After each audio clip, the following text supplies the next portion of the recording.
Yes, and we have new information this morning on really this tragedy out of Texas. The all-girls Camp Mystic has now confirmed 27 campers and counselors have died amid catastrophic flash flooding in Texas. And in the latest update from the White House just moments ago, the death toll now climbing to 91 people. According to the National Weather Service data, extreme rainfall caused the Guadalupe River to swell more than 26 feet in 45 minutes early Friday. CBS 8's Regina Yarita is here now with more on the search and rescue operation and what survivors are saying here this morning. Regina? Yeah, well, this was not like any other natural disaster. People were dealing with deadly, fast-moving water that reached the top of homes and cabins. According to the White House, like you just mentioned, at least 91 people are dead and dozens are still missing after these devastating flash floods hit central Texas over the 4th of July weekend. Officials say the death toll is expected to rise as they continue search and rescue operations for those who remain missing. Now, these images, they're alarming, they're heartbreaking. I want you to take a look at some of these.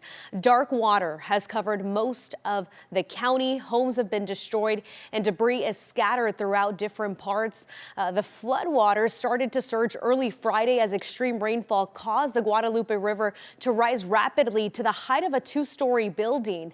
Now, according to officials, there were about 700 children at that all-girls camp, Camp Mystic, when the flood shattered the area. The camp is now grieving the loss of 27 campers and counselors who died during the devastation.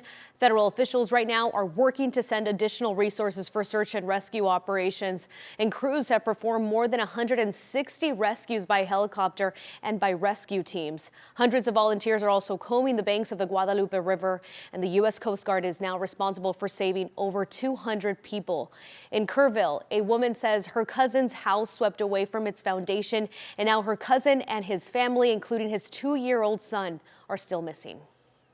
As much as we want to pray and hope, there's only so much a human can actually hold on. All the muck, all the dirty water, all the trash, the trees. And now President Donald Trump is expected to visit on Friday, just days after signing a major disaster declaration for Kerr County. Meanwhile, the National Weather Service says central Texas is still under threat of more flash flooding as slow-moving thunderstorms travel the area this week.